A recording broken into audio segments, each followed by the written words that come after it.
مکہ مکرمہ میں سعودی عرب، پاکستان اور ترکیہ میں مشترکہ دفاعی معاہدہ طے پا گیا ہے۔ ایک ملک پر حملہ، تینوں پر حملہ تصور ہوگا، جبکہ اس معاہدے سے بھارت ڈپریشن میں چلا گیا ہے۔ اچھا، میں اتنا زیادہ میرا خیال ہے کئی سال بیت گئے، میں نے کوئی خیر کی خبر عالم اسلام کے حوالے سے سنی نہیں۔ یہ اتنی خوبصورت خبر ہے کہ اللہ پاک رحم کرے۔ باقی جہاں تک تعلق ہے بھارت کا ڈپریشن میں جانا، تو it is not only Bharat. Nitin Yahoo سے پوچھو، اس کا مطلب بیسیکلی یہ ہے، میں تفصیلات سے واقف نہیں ہوں، کہ یہ تینوں ملک اب ایٹمی طاقتیں بن گئے ہیں۔ دفاعی معاہدہ تو پھر یہی ہے نا، کہ میرے اور آپ کے اور فاروق صاحب کے یا ہمارے درمیان دفاعی معاہدہ ہو، تو پھر تو اگر میرے پاس جو ہتھیار ہے وہ آپ کا بھی ہے اور فاروق صاحب کا بھی ہے۔ اچھا دیکھو، نظر نہ لگے، دعا یہ کرو سارے جتنے سن رہے ہیں، مجھے تو مدتوں سے اتنی خوبصورت خبر عالم اسلام کے حوالے سے کوئی بھی اچھی خبر، سچی بات ہے، نہیں ملی۔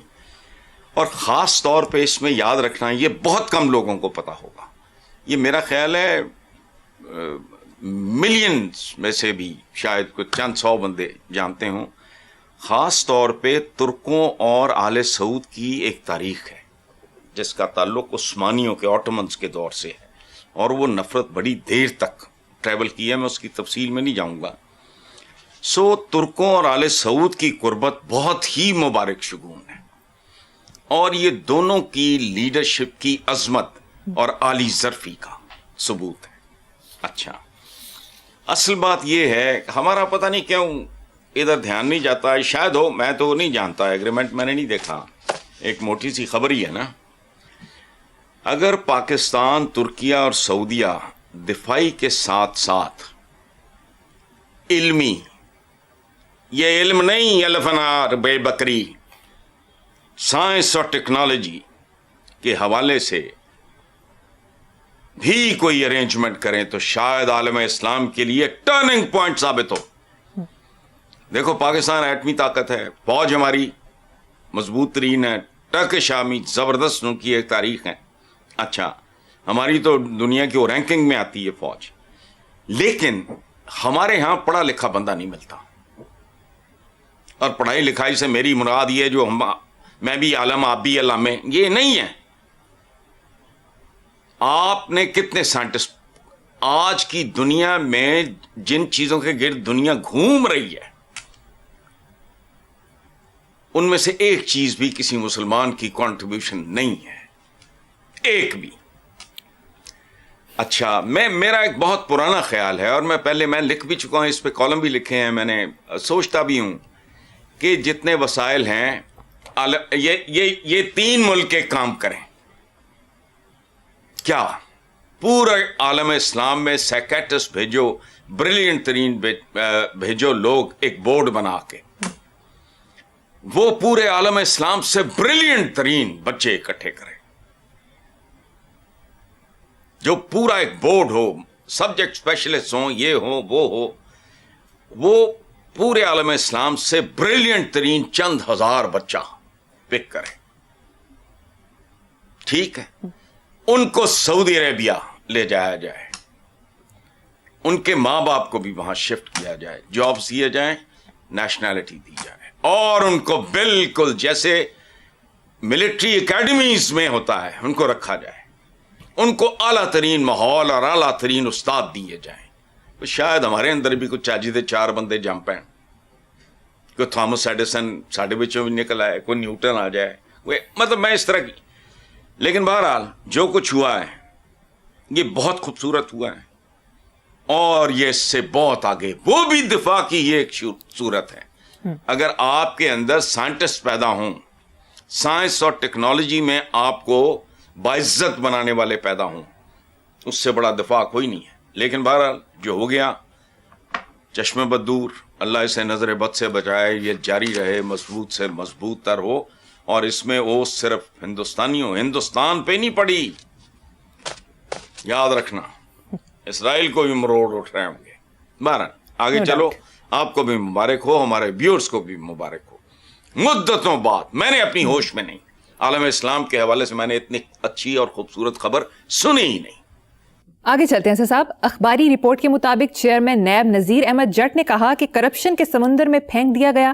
میرے ہاتھ تو کھولیں, کرپشن کیسز میں سیاستدانوں کی شرح 6% اور گورنمنٹ آفیشلز 11% ہے. آئی پی پیز شوگر سیکٹر میں سب سے زیادہ کرپشن ہو رہی ہے, جبکہ چیئرمین کامہ کمیٹی کا کہنا ہے کہ چیئرمین نیب کے الفاظ سے لگتا ہے سارا ملک ہی کرپٹ ہے. سب سے پہلے تو میرا سلام چیئرمین نیب کو, سلام عقیدت, ہیٹس آف ٹو یہ نذیر احمد صاحب, ہیٹس آف. اچھا, محاورہ ہے کوزے میں دریا بند کرنا. چیئرمین نیب نے ایک جملے میں پاکستان کی corruption, top to toe corruption کا سمندر بند کر دیا ہے ایک جملے میں. Well done. ہم ہیں تضادات کے مرے ہوئے جھوٹے اور منافق لوگ, عقل سے بھی آ رہی ہے. نماز پڑھتے ہیں, پابندی اوقات کی پرواہ ہی کوئی نہیں. میں نے بڑے بڑے فن خانوں کو واپس بھیج دیا.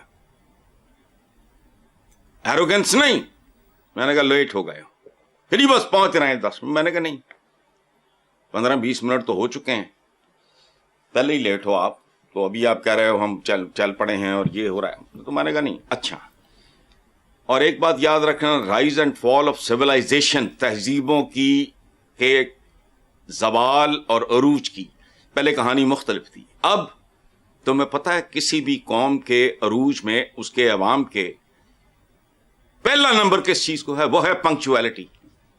ہم اتنے گاؤدی لوگ ہیں. نماز ایک پیکج ہے جن میں نمبر 1 ہے پابندی اوقات. کیوں کہتے ہیں ویلے دی نماز سے قبیلے دیاں ٹکراں؟ روزہ رکھتے ہو, روزہ کیا ہے؟ بھوکا رہنا کو کام ہے. روزہ بہت بڑی چیز ہے. یہ ہے ٹیمپٹیشن کو ریزسٹ کرنے کا نام. آپ کے فریج اور فریزرز بھرے ہوئے ہیں, آپ بھوکے ہو اور پیاسے ہو, کیا کر رہے ہو آپ؟ آپ اپنے اندر ایک نئے انسان کو جنم دے رہے ہو, اس کی تربیت کر رہے ہو کہ ٹیمپٹ نہیں ہونا, حرام کھانے سے بھی ٹیمپٹ نہیں ہونا, فلاں سے بھی, جو بھی ٹیمپٹیشنز ہوتی ہیں زندگی میں. اچھا, یہ چیئرمین نیب نے ساری کہانی بیان کر دی ہے. حج عمرے کریں گے, لیکن بنیادی جو ہماری تعلیمات ہیں دینی اور احکامات ہیں ان پہ عمل درآمد سے پڑے. خدا جانے کیا پرابلم ہے ہمارا. کرپشن ختم کرنے کا ٹاسک دیں گے لیکن ہاتھ باندھ دیں گے. This is what he is pointing out. تو باقی رہ گیا یہ جو چیئرمین کمیٹی, یہ وہ ان کے اس سے لگتا ہے کہ پورا ملک ہی کرپٹ ہے. تو کرپٹ ہے. چیئرمین صاحب باہر نکلو, آؤ میں اور آپ اکٹھے چلتے ہیں. اتھے اپنے بندے نا بٹھا دینا, پرچیاں ڈالیں گے, ٹوکری میں سے نکالیں گے. ایک آپ کی پسند کی پرچی, ایک میری پسند کی, ایک ایک نکالیں گے, ان بازاروں میں چلے جائیں گے. اگر کسی ریڑی پہ بھی آپ کو پورا سامان مل جائے, اسی سڑک پہ لتر کھانے کو تیار ہوں میں.